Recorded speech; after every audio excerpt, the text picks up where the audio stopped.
talking about how to do internationalization in React Native. So first of all, you have to add these three dependencies: i18-js, low-memoize, and React Native localize. So this is a bare bones React Native project which I have created. Also add this types low-memoize to your project. Next, what you have to do is that you can create a config folder or any folder whatever you want, and create an translation folder. So inside that translation you can add all your strings. So I have one for Arabic, one for English, one for French, and NL. I don't know what this is, maybe Denmark I guess, or Europe. So you can see I have just one key, hello, and this is the value. The key should remain the same, the value would change. So if you look in French, the key remains the same, the value changes. Okay. And next I will go to I will create a file called i18n.ts.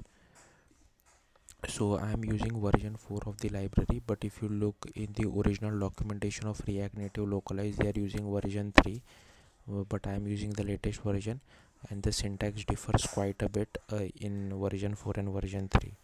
So I think it's better you follow my video, uh, because the React Native Localize sample app still refers version 3 and the code might look different to you. But if you are interested in version 3, you might want to check their documentation.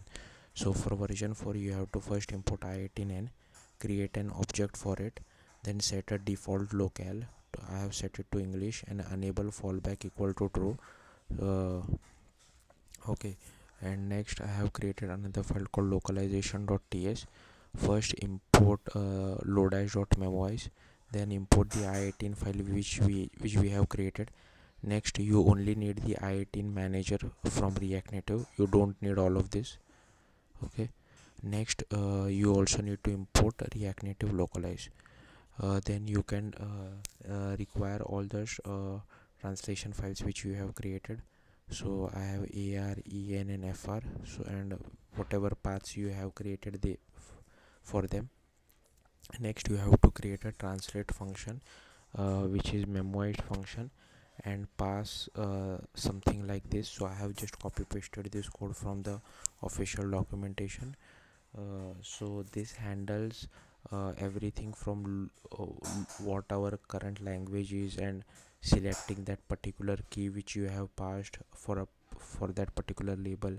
So everything is handled, all translation logic is handled into this. And next, I am exporting a function.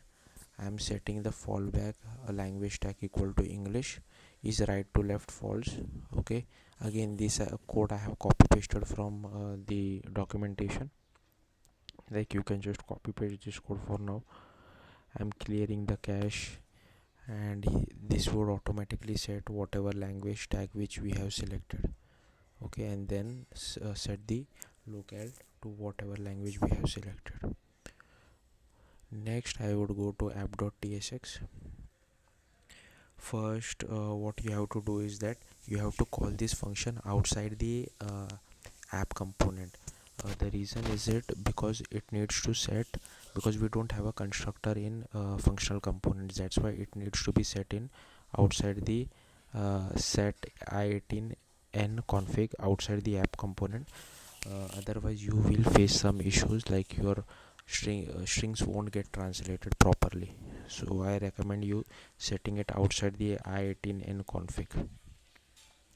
Next, you also have to call this inside the use effect hook, something like this. I think this is specifically for Android, because on Android when you change a language from English to French, the app does not get reload. But for iOS, when you change one language to another language, your app would get reload and it would restart. Okay, so that's why for Android you have this check, but for iOS I think this check does not matter, but it's better to keep them in the use effect as well. Okay, and inside the text you can just call the translate function which we have created, and pass the key whatever you have defined inside your JSON file. Okay, the translate function comes from our config localization, I also imported set i18 config and also include this dependency as well. So yeah, that's it. So if you check, I'm just displaying. So if okay, it is showing hello world, right? My language is English. Now I will change it to French. Now our app would get reloaded, but in Android our app won't get reloaded. For iOS it gets reloaded. So you can see it gets reloaded because it shows the splash screen again, and you can see the text is converted to French. So yeah, sorry. So yeah, that's it for today's video. Thank you for watching. Bye.